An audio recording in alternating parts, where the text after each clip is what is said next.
Вообще исхожу из того, что каждый закон, который в нашей республике принимается, этот закон должен быть направлен на то, что будет создано благо для граждан Республики Абхазия, в первую очередь.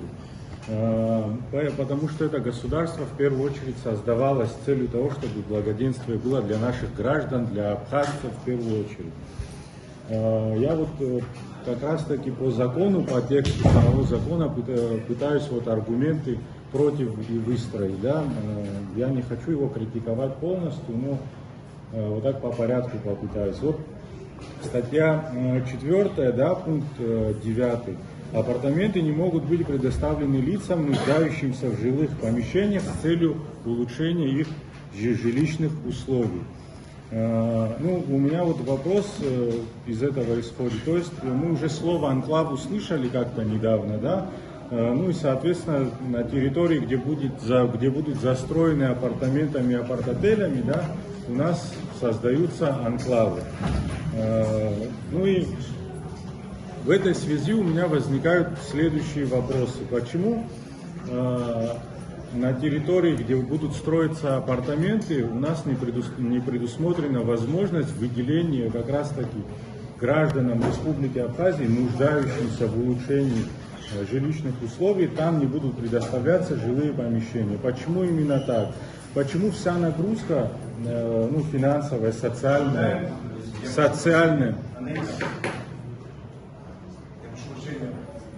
Журналисты, я к вам обращаюсь. Давайте вы будете все-таки записывать, а не выходить, потому что у нас... Я понимаю, но вот эта дверь открывается, это еще больше ухудшает обстановку. Здесь и еще сложнее. Поэтому я вас прошу, находите здесь, записывайте, найдите блокнотики, но не надо мешать. Да, извините. Да, у меня возникает вопрос, почему вся социальная нагрузка как раз только на собственников апартаментов и переложена. Да?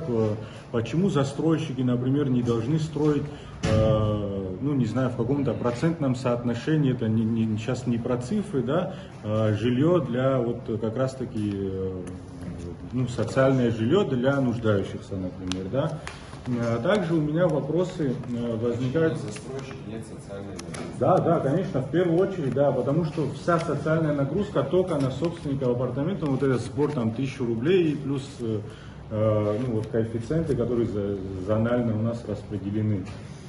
Также есть вопрос о том, кто будет строить и как будет строить, будет ли наш абхазский национальный бизнес строительный участвовать в этом, потому что мы знаем о том, что вот готовится также к подписанию соглашения о крупных инвестиционных проектах, да, вы, наверное, о нем знаете, в котором вообще такие преференции представляются, да, к инвесторам, у которых выше 1 миллиарда рублей будут вложения, да, ну, о которых вообще ни один бизнесмен абхазский никогда в жизни не слышал и их не получит. И меня вообще смешит, когда говорят, что на таких же условиях и абхазским бизнесменам тоже. Наши абхазские бизнесмены, если миллиардами рублей могли бы вкладывать деньги в бизнес, я думаю, мы вообще не говорили бы о том, что нам какие-то инвестиции надо будет привлекать.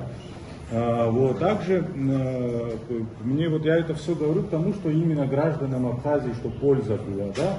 Например, почему нет норм о том, что максимальная наценка для граждан Республики Абхазия на апартаменты там не должна тоже определенного какого-то количества, да, в денежном эквиваленте превышать, ну 100%, например, да, мы же знаем, что там себестоимость жилья будет примерно, ну, с постройки 1 квадратного метра там 50 000 рублей, вот для гражданина Абхазии будет там, условно 70, 80, 100 000 рублей, но не так, как они будут продаваться для других граждан.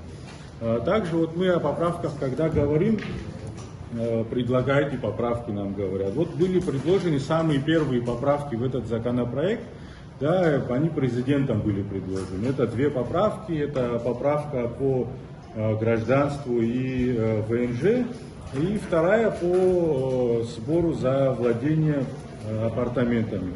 Ну, как я понимаю, это статья 5, пункт 2, вообще мертвым является, потому что никто не сможет ограничить собственника апартаментов в получении вида на жительство и гражданство, хотя в этой конкретной ситуации гражданство получить легче, чем вид на жительство. Да, а статья 11, она вообще в первой редакции, ну, мы во второй уже, когда парламент поступила, ее видоизменили, она не соответствовала бюджетному законодательству. Вот. Также еще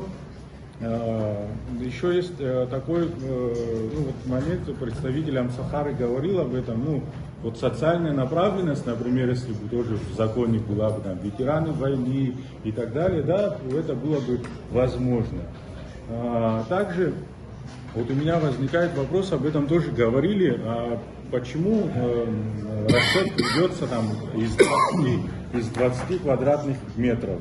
Да, я вот, например, не понимаю для себя, и кто будет контролировать, какой орган надзорный будет контролировать, 20 это будет квадратов, 200 или какая-то другая сумма. Вот. В общем, к чему я все это хочу сказать, для меня самое важное, что каждый закон, который в нашей стране будет приниматься, он был направлен на то, чтобы нашим гражданам стало легче и проще жить.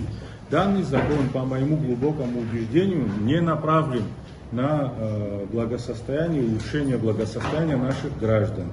Он направлен на обслуживание интересов олигархов. Это понятно, поэтому мы слышим сроки, которые называются, да, там в этом месяце должны принять. Я просто вспоминаю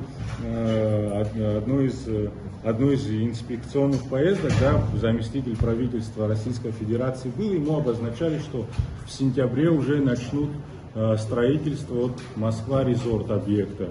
Ну и не просто, несложно догадаться, что все это как раз таки именно к этому объекту подвязывается, потому что это последний месяц, потом парламент уходит на каникулы, и соответственно, чтобы успеть к этому сроку, дедлайну определенному, пытаются подогнать.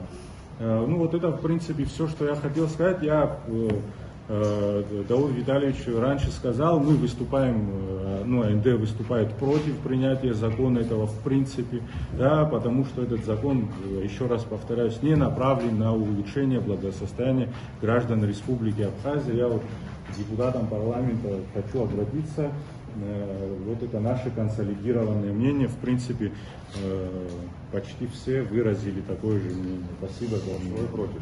Да, против.